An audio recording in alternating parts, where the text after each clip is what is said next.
Do you wonder if wearing Jandals or Crocs is bad for you? What kind of socks are better for you? Or how to deal with those smelly feet? Hi, I'm Professor Matt Carroll from AUT, and I'm here to answer all those tricky questions about those things that you put inside your shoes. This is Feet Matters.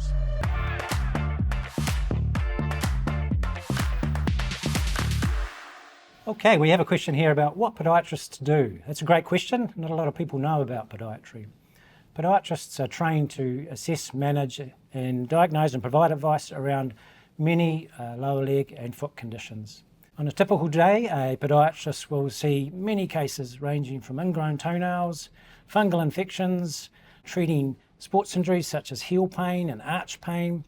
They'll provide footwear advice. They'll see lots of kids with different foot injuries, and they'll also just give general advice around foot health and foot hygiene. Question about what changes are coming for the podiatry profession.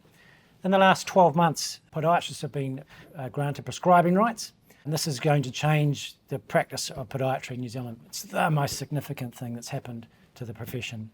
It's going to improve the journey for people through the healthcare system, meaning people can get access to medicines at a quicker rate and making the journey through that system a little bit more affordable.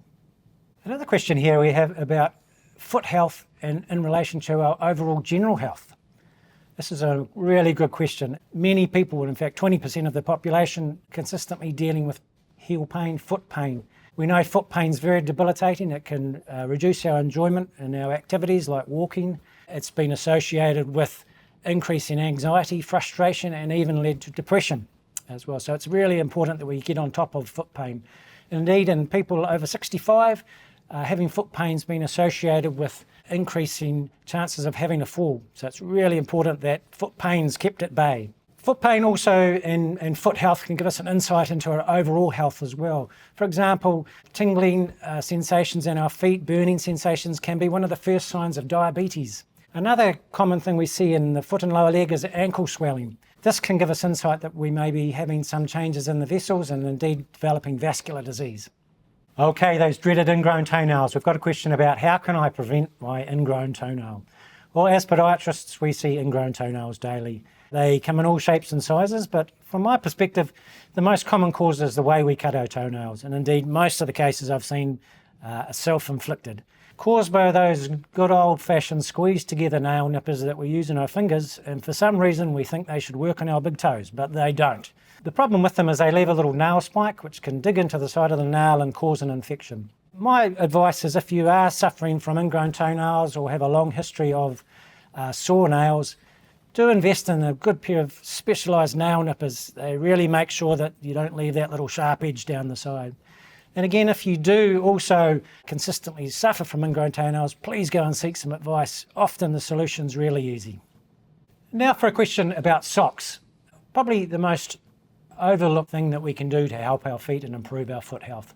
Most people just think of a sock as something that goes on our foot to make our shoes more comfortable. But socks are actually an amazing part of treatment and have some awesome technology in them. Particularly for those who suffer from chronic blisters or really sweaty feet. I'd recommend people who do regularly get blisters in their feet invest in some technical socks, and I'll talk about those a little bit more in one moment. The other thing I just mentioned is sweaty feet. People who've got really sweaty feet have to be incredibly careful with the types of socks they choose. If they choose the wrong sock, they're going to develop some pretty smelly feet, and we don't want those. Coming back to our blisters in our socks, socks these days are very technical, made of a combination of synthetic fibres and natural fibres. And for those who do have a lot of foot problems, podiatrists will generally direct people into quite a technical sock. The key as to why we direct people into these socks is called wicking. Never heard of that before? That's when a sock takes the moisture away from your foot and puts it in the sock. Highly technical socks have that ability to move the moisture away from your skin, hold it in your sock, and that stops blistering. Okay, moving on to a question about what are my 3 top foot tips. First and foremost, check your feet daily. Just check between your toes is a good start, but also check around the back of your heels. If you can't get around to the back of your heels, use a mirror. Why we're checking between our toes and our heels is because we don't want cracks to form, because that's a way infection can get into our feet. My second top tip is really just to dry those feet. If you can't get down there with a towel, just simply use a hairdryer. My third top tip is check your footwear size.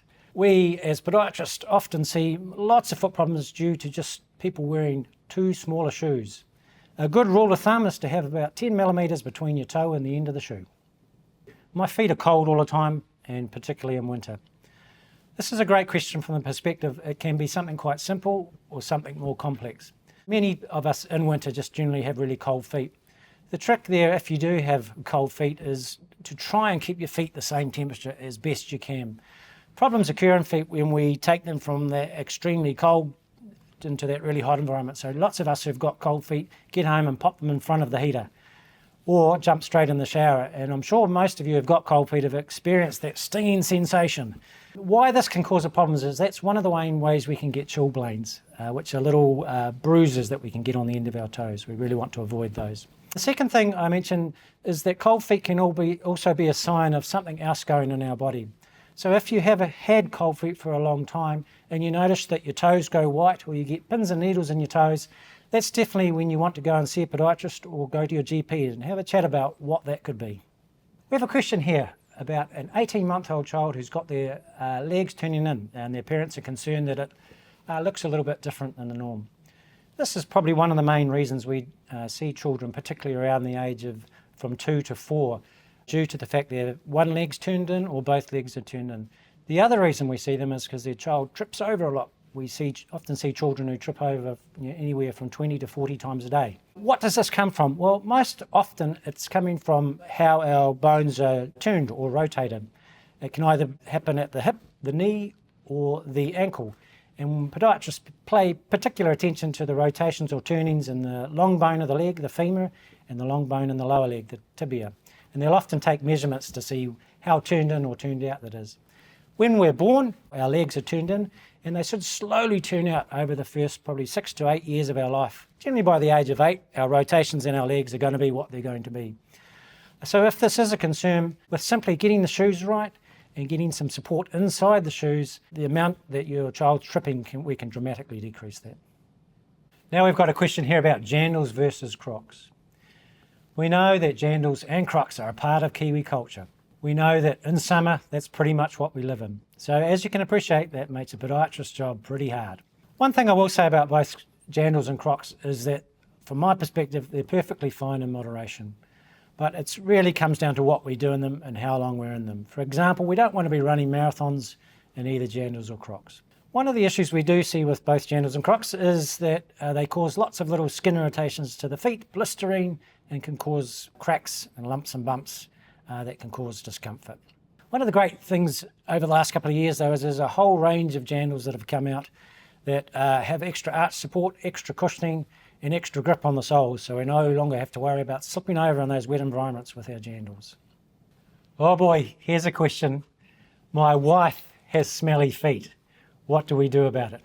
Well, what causes smelly feet? It's bacteria. So what we have to do is keep our feet clean.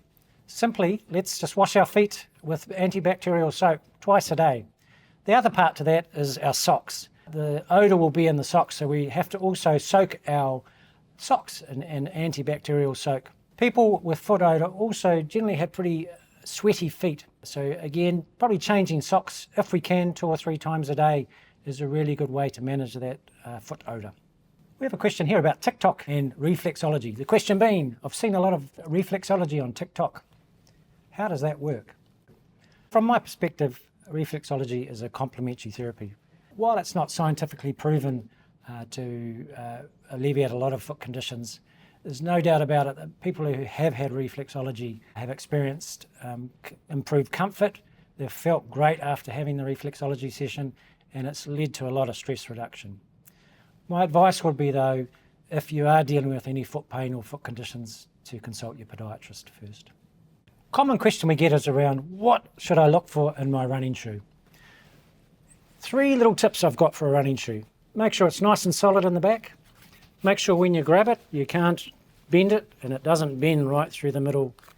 Also make sure when you fit your shoe that you've got a good thumb length between your toe and the end of the shoe. Happy running. Well, there's always one. What do you think about people selling pictures of their feet on OnlyFans? Hey, thanks for watching Feet Matters. I hope I answered your questions. And remember, dry between those toes.